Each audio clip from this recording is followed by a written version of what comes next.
Assalamualaikum warahmatullahi wabarakatuh. Perkenalkan, nama saya Joni Lembian. Di sini saya akan membuat video tentang mengenal biografi Aristoteles. Aristoteles adalah murid dari Plato sekaligus guru dari Alexander Agung. Dia banyak menulis berbagai macam disiplin ilmu termasuk fisika, metafisika, puisi, logika, pemerintahan, etnis, biologi, dan geologi. Bersama dengan Socrates dan Plato, dia dianggap menjadi seorang di antara tiga filsuf yang paling berpengaruh di pemikiran Barat. Aristoteles tertarik kepada ilmu pengetahuan. Dia ingin menggunakan metode logika Plato untuk mengetahui bagaimana dunia berjalan. Oleh karena itu, Aristoteles dianggap sebagai bapak metode ilmiah. Aristoteles sebagai secara khusus tertarik pada ilmu pengetahuan biologi, khususnya klasifikasi tumbuhan dan hewan. Aristoteles lahir di Stagira, kota di wilayah Kaldisis, Yunani, dahulunya termasuk wilayah Makedonia Tengah. Ayahnya hanyalah seorang tabib pribadi Raja Amintas dari Makedonia. Pada usia 17 tahun, Aristoteles menjadi murid Plato. Aristoteles belajar di Akademi Plato, akademi yang didirikan oleh Plato pada tahun 387 sebelum Masehi. Di Athena, Plato sendiri saat itu sudah sangat tua. Ketika Plato meninggal, Aristoteles meningkatkan akademi tersebut. Ia merasa kesal akibat tak terpilih menjadi salah satu pemimpin di akademi.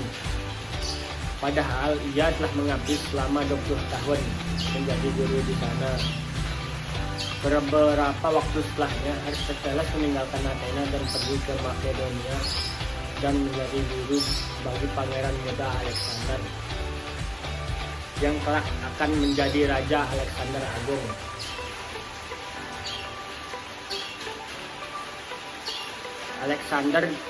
Alexander tidak terlalu tertarik pada pembelajaran Aristoteles, namun mereka berhubungan baik. Ketika Alexander melajahi Asia Barat, dia dan para armadanya mengambil tumbuh-tumbuhan eksotis untuk dipelajari oleh Aristoteles.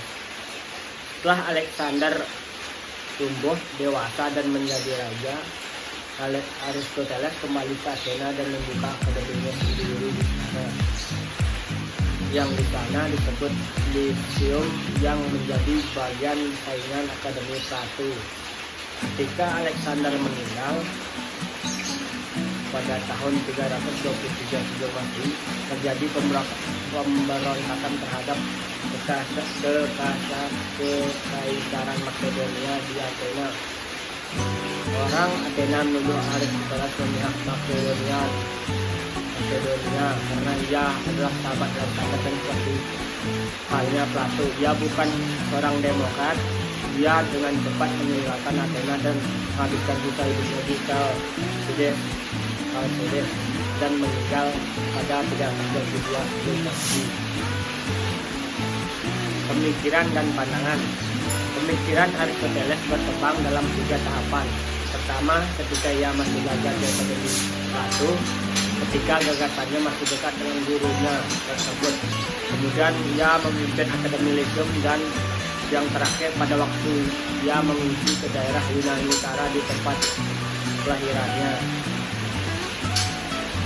Selama memimpin Lyceum, ia menerbitkan 6 karya tulis yang membahas masalah logika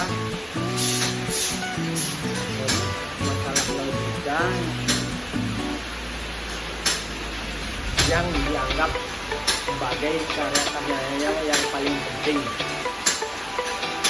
Selain kontribusi di bidang metafisika, fisika, etika, politik, ilmu kedokteran, ilmu alam, dan pada seni, memang ciri khas budaya Yunani yang selalu mengubah peraturan menjadi keberaturan, menegakkan keberaturan buatan manusia dalam dunia alami yang kacau. Aristoteles juga berusaha membuat keberaturan dalam sistem pemerintahan. Ia menciptakan sistem klasifikasi, monarki, oligarki, tirani, demokrasi, dan republik yang masih dipakai hingga sekarang. Di bidang pengetahuan alam, ia merupakan orang pertama yang mengelompokkan dan mengklasifikasinya spesies biologi secara sistematis. Observasinya ini termasuk suatu bentuk dari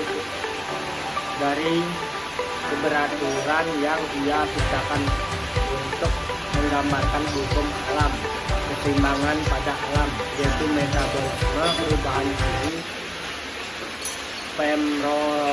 pemrosean yang masih dipakai hingga sekarang.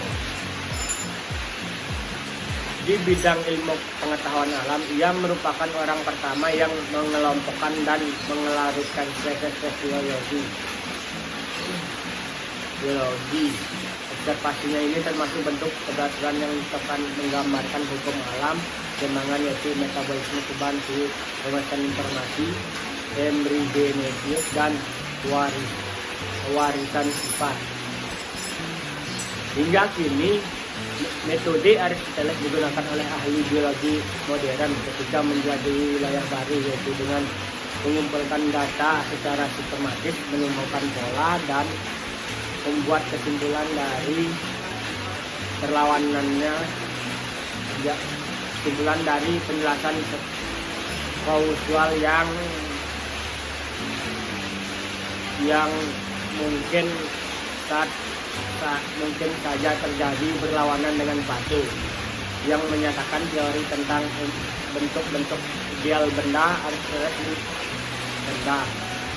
Aristoteles menjelaskan bahwa materi tidak mungkin tanpa bentuk karena ia ada objek. Pemikiran lainnya adalah tentang gerak.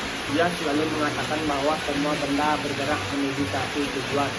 Karena benda tidak dapat bergerak dengan sendirinya, maka harus ada penggerak.